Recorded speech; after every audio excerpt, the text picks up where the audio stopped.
Was Meghan Markle's Pearl actually axed due to cutbacks, or is it a totally different story?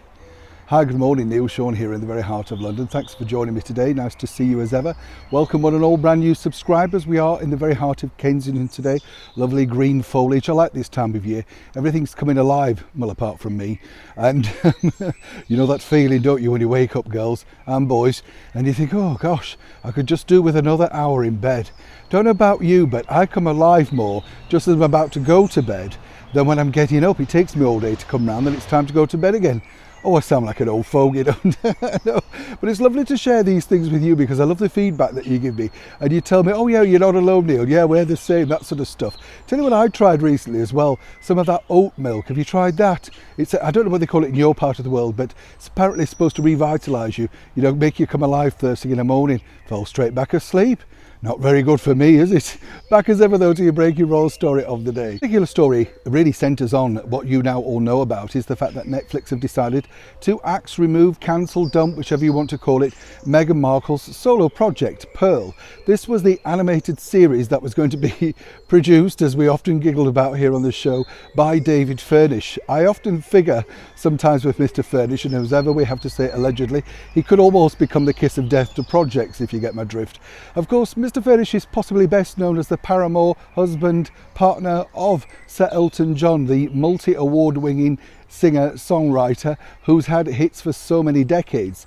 Now, for David Furnish as a filmmaker, I'm not quite sure if you could put him in the same bracket, but I would give him 10 out of 10 for trying at least.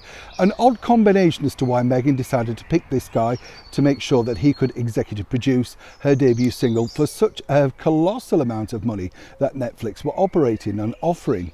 What's interesting is we now know Netflix have lost lots and lots and lots of subscribers, not all down to Harry and Meghan, trust me, quite a few, but not all down to them. It's down to basically you and I, we can't afford it. And as someone told me recently, because I don't have these things, but someone told me this, that they kept changing the price plan. So, if you wanted Netflix HD, that could be more money, Netflix Gold, and you think, no, just one simple price. That's what people want.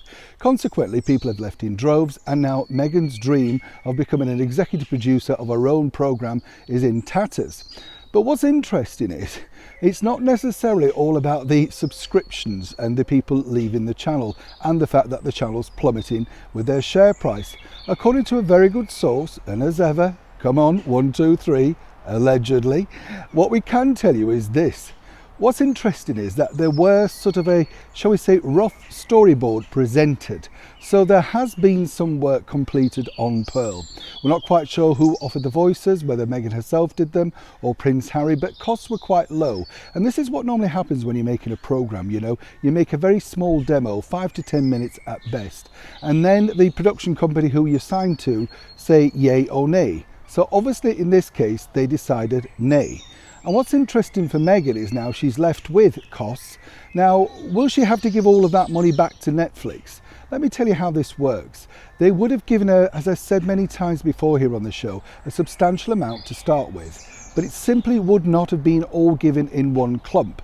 So while they've made some money from this idea, disastrous or not, she's certainly not rolling in the millions and millions of dollars that the press keep reporting.